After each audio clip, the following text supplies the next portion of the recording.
Hello hi friends, అందరికీ నమస్కారం. అందరూ ఎలా ఉన్నారు, ఏం చేస్తున్నారు? అందరూ ఆరోగ్యంగా మంచిగా ఉండాలని ఆ దేవుణ్ణి మనస్ఫూర్తిగా కోరుకుంటున్నాను. అందులో నేను ఉండాలి. ఈరోజు వీడియో వచ్చేసి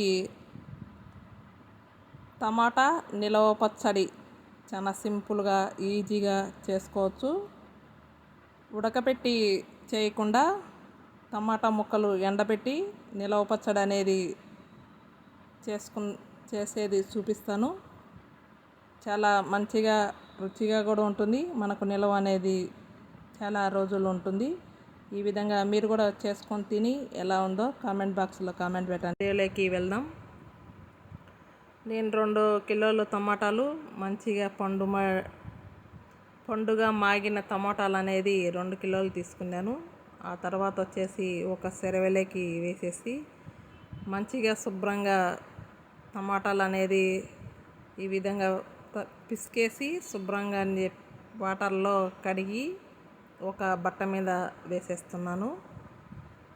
ఈ విధంగా అన్ని టమాటాలు మంచిగా కడిగేసి ఒక బట్ట మీద వేసేసాను. ఆ తర్వాత వచ్చేసి ఒక క్లాత్తోనే మళ్ళీ తుడిసి ఈ విధంగా టమాటాలు అనేది ఆరబెట్టేస్తున్నాను. మనకు తడి అనేది లేకుంటే కనుక నిలవ పచ్చడి అనేది నిలవ అనేది మంచిగా ఉంటుంది.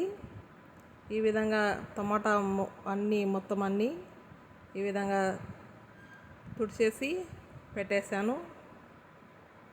చూడండి, ఈ విధంగా ఫస్ట్ కడిగి తుడిచేసి ఈ విధంగా ఆరబెట్టుకోండి. నిలవ పచ్చడికి అనేది మనకు నిలవ అనేది ఏ పచ్చడికైనా కానీ అన్నీ శుభ్రం చేసుకొని ఈ విధంగా పెట్టేసుకోవాలి. ఆ తర్వాత వచ్చేసి 1 కిలో టమాటాలకు 100 గ్రాములు చింతపండు అనేది తీసుకున్నాను. 200 గ్రాముల చింతపండు అనేది 2 కేజీలకు ఒక స్టీల్ దవరాలో వేసి పెట్టేశాను. ఆ తర్వాత వచ్చేసి దాంట్లో ఈకలు చింతపిచ్చలు ఉన్నా కానీ ఎరపిచ్చేసి ఈ విధంగా దవరాలో చింతపండు అనేది పెట్టేశాను. ఆ తర్వాత వచ్చేసి టమాటాలు దానికి తొట్టెం అనేది తీసేసి 4 ముక్కలుగా కట్ చేసి దాని లోపల ఉండే గుడ్డు గింజలు మొత్తం అంతా ఒక గిన్నెలోకి వేసేసుకుంటున్నాను. ఖాళీ తోలు మాత్రమే పక్కకు తీసి పెడుతున్నాను అన్నమాట. ఈ విధంగా అన్ని టమాటాలు అనేది ఈ విధంగా కట్ చేసుకోవాలి. ఈ విధంగా కట్ చేసుకొని మనం టమాటా ముక్కలు అనేది ఎండబెట్టుకొని దాంతోపాటు చింతపండు టమాటా గుజ్జు 2 ఎండబెట్టేసి పచ్చడి అనేది నిలవ పచ్చడి అనేది చేసుకుంటే కనుక మనకు నిలవ అనేది మంచిగా ఉంటుంది. వేడివేడి అన్నంలోకి కానీ దోశలోకి కానీ చపాతీలోకి కానీ చాలా మంచిగా ఉంటుంది. ఈ విధంగా ఎండలో అనేది పెట్టేసాను చూడండి.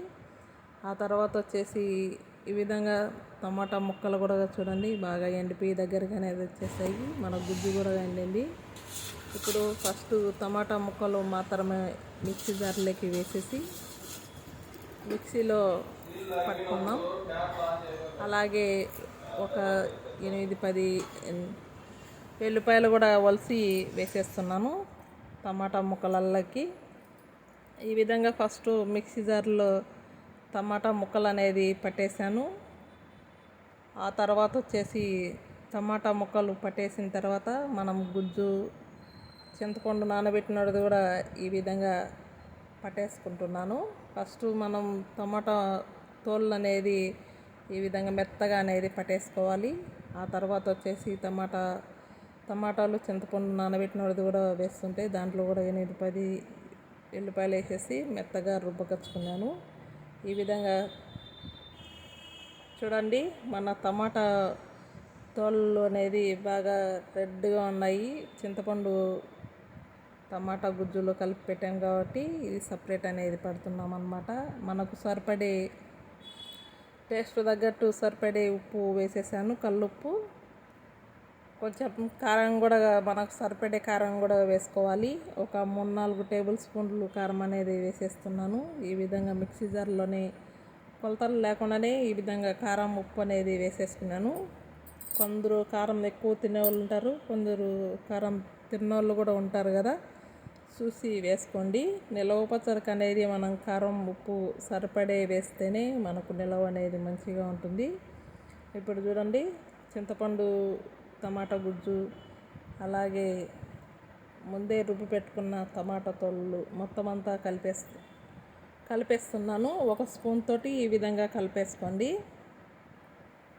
మనకు తడి లేని స్పూన్ తీసుకొని, గెరిటె కానీ స్పూన్ కానీ తీసుకొని ఈ విధంగా మొత్తం అంతా కలిపేసుకోవాలి. చూడండి, అన్ని కలర్స్ కలిసేతలకి మనకు అందులో కారం, టమాటాలు కూడా ఎర్రగా, టమాటా ముక్కలు కూడా ఎర్రగా ఉన్నాయి కాబట్టి ఇప్పుడు చూడండి అన్నీ కలపడం వల్ల మనకు పచ్చడి అనేది మంచిగా వచ్చేసింది చూడండి. ఆ తర్వాత వచ్చేసి మనకంగా ఉప్పు కారం సరిపోలేదు అనుకుంటే మళ్ళీ ఒక 3-4 టేబుల్ స్పూన్లు కారం అనేది వేసేసాను. ఆ తర్వాత వచ్చేసి దాంతోపాటు కొంచెం కల్లుప్పు వేసేసి ఈ విధంగా మిక్సీ జార్ మెత్తగా పట్టేసుకున్నాను అనమాట. ఈ విధంగా మొత్తం అంతా పట్టి పెట్టుకున్నాను. ఆ తర్వాత వచ్చేసి స్టవ్ దగ్గరికి వెళ్ళి ఒక ప్యాన్ పెట్టేసి దాంట్లో ఒక 1/4 లీటర్ పైన ఆయిల్ అనేది వేసేసాను. ఆ తర్వాత వచ్చేసి మినపప్పు, ఎల్లిపాయలు, జీలకర్ర, ఆవాలు, అలాగే కొన్ని ఎండుమిరపకాయలు ఈ విధంగా అన్నీ తుంచి పెట్టేసుకున్నాను అనమాట. ఫస్ట్ వచ్చేసి మీకు శనగపప్పు ఉన్నా కానీ వేసుకోండి. శనగపప్పు లేదు కాబట్టి నేను కొంచెం మినప్పప్పు వేసాను. ఆ తర్వాత వచ్చేసి ఆవాలు, జీలకర్ర వేసేసి వెల్లిపాయలు ఇంచి పెట్టుకున్న ఎండుమిరపకాయలు కూడా వేసేసి ఆ తర్వాత వచ్చేసి ఒక చిన్న టేబుల్ స్పూన్ అంత ఇంగువ కూడా వేసేసుకుంటున్నాను. చూడండి, ఈ విధంగా పోపులోనే ఎగనేయాలి. ఇంగువ కూడా నిలవ పచ్చళ్ళకి చాలా మంచిగా ఉంటుందన్నమాట. ఓన్లీ కర్రీస్లోనే కాకుండా ఈ విధంగా నిలవ పచ్చళ్ళలో కూడా ఇంగువ అనేది వేసుకోండి, చాలా మంచిగా ఉంటుంది. ఈ విధంగా సిమ్లే కల్లే పెట్టేసి ఫస్ట్ అనేది బాగా మంచిగా కొంతసేపు ఎగనేయాలి. మళ్ళీ హైలోకి పెట్టేసి ఈ విధంగా కలుపుతూ బాగా ఆయిల్లో వేగిన తర్వాతనే మనం మిగతాది వేసుకోవాలన్నమాట. ఈ విధంగా కలుపుతూ వేయించుకోవడం వల్ల మనకు మినపప్పు కూడా అడుగునున్నా కానీ మాడిపోకుండా బాగా దోరగా అనేది వేగుతుంది. ఆ తర్వాత వచ్చేసి ఈ విధంగా వెల్లిపాయలు కూడా గోల్డ్ కలర్ వచ్చేసాయి చూడండి. ఈ విధంగా వచ్చినప్పుడు మనం ముందుగానే రుబ్బి పెట్టుకున్న టమాటా పచ్చడి అనేది వేసేసుకుంటున్నాను. ఈ విధంగా మొత్తం అంతా వేసేసాను చూడండి. ఈ విధంగా వేసేసుకొని స్టీల్ కంటైనర్తో పట్టేసి బాగా మంచిగా కలుపుతూ కొంతసేపు ఏగనేయాలి. అప్పుడు నిలవ పచ్చడి అనేది మంచిగా పచ్చేసినంత పోయి బాగా ఏగుతుంది కాబట్టి ఆయిల్లోనే మనకు నిలవ కూడా మంచిగా ఉంటుంది. ఈ విధంగా టమాటా నిలవ పచ్చడి అనేది చేసుకోండి. ఇలా మీరు కూడా చేసుకొని తిని ఎలా ఉందో కామెంట్ బాక్స్లో కామెంట్ పెట్టండి.